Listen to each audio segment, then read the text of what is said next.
the Snugpak SJ3, a jacket that I've been using for a number of months here in Scotland, and we're now into the middle of October, the autumn season, and it's quite appropriate because this Snugpak SJ3 is part of the Snugpak Spring and Autumn collection, and it's designed down to 0 centigrade, which I think is optimistic. I would say 5 or 3, but a prolonged day out in 0 temperatures with this is perhaps a little optimistic. It's a superior made jacket, and it does retain the heat, and it is better than a fleece. It's made with paratek, and it has a paratek tough on the outside and a paratek light on the inside. The tough outside is a rip proof, and it has very fine rip proof threading running throughout it. I would say that it is very light, and I think it's slightly subject to thorns, so it would depend on the degree of bushcraft you were putting it to, but it's certainly for walking, being outdoors, and for mild ordinary type use, also for town use. And there is a degree of the tailoring on this which makes it quite pub chic. Bit of quilting along the beneath under the arms, and the tailoring on it is detailed, and yeah, a lot of attention's been put into it. It's a cracking jacket.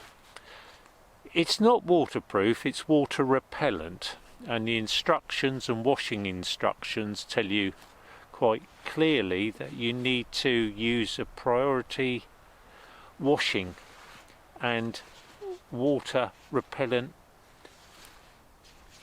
detergent when you're cleaning the jacket.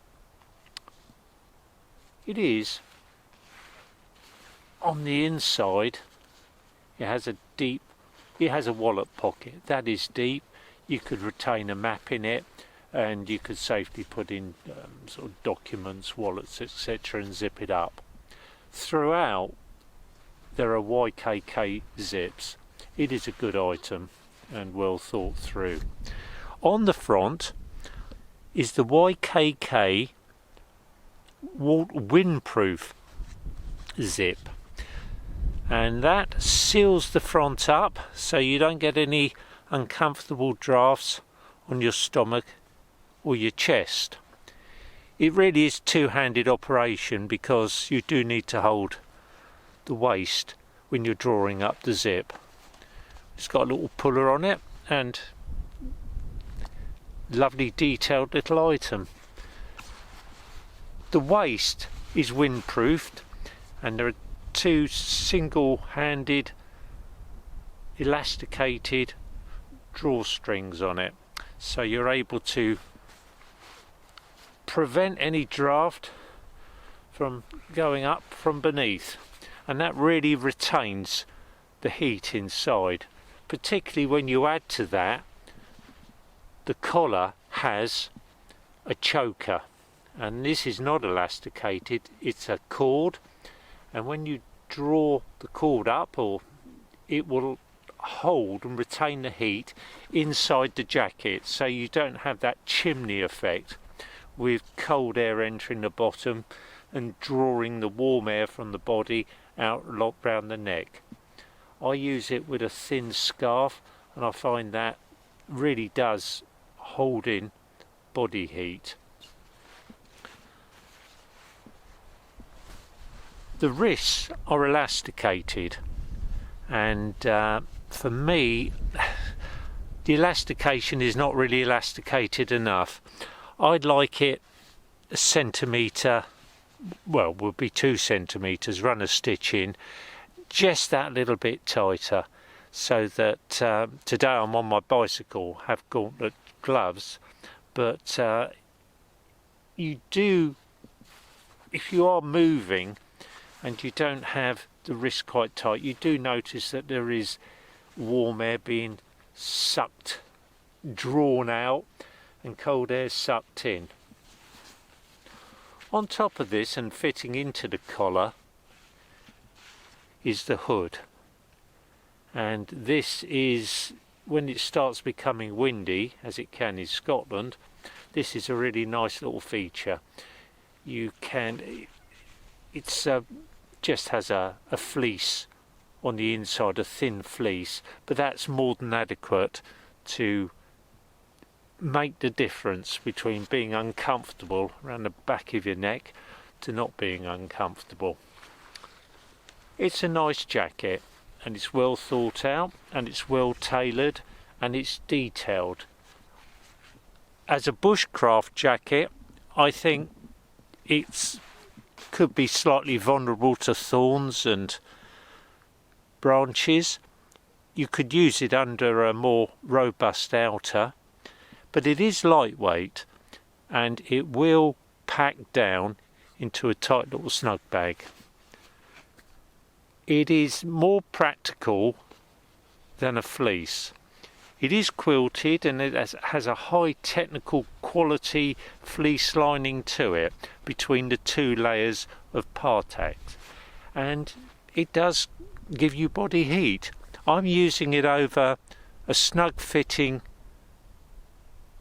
under, well, it's a vest. It's not a fleece, well, it is a thin fleece vest, and I'm using the jacket on top. Today is about probably 7 degrees. There's a nasty wind, it has to be at least 10 miles per hour. In the open, away from the trees, it can be 15. It's a noticeable wind. And because of the elasticated waist, the choker neck, and the windproof material, because the wind isn't penetrating at all through this as it would with a fleece, it's a nice item, a good quality item. Packs small, it's lightweight, and can also be put on in the evening when it becomes slightly chilly.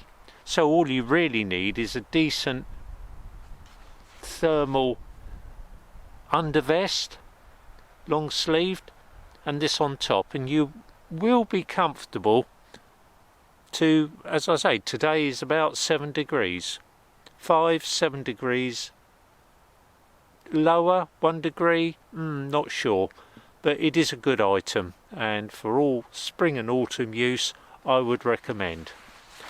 Just remember it's water repellent, and when you launder it, it really needs to be laundered correctly using the correct detergents, which will, priority detergent, which has a water repellent washing into it as well as cleaning it. So with attention and a bit of care,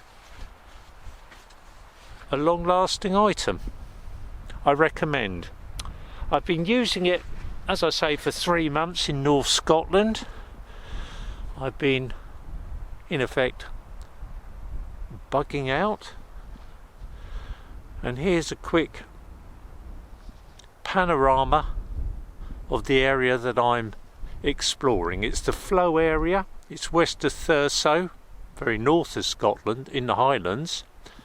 This is one of the plantations. There's numerous of them, and it really is an enjoyable area to explore and to be out in. And of course there's a ton of wild camping in Scotland. A smashing place, it really is. There's so much to explore. Autumn, spring, beautiful time.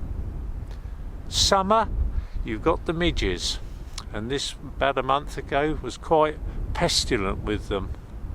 But today I'm near Loch Strathy, and you can just about make it out in the background. It's absolutely bliss. You've got that slight chill, but with the right clothing it's enjoyable.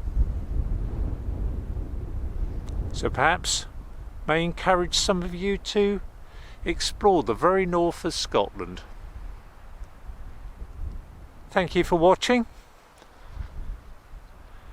My trusty steed and backpack and my SJ3 jacket. Thanks for watching. Bye.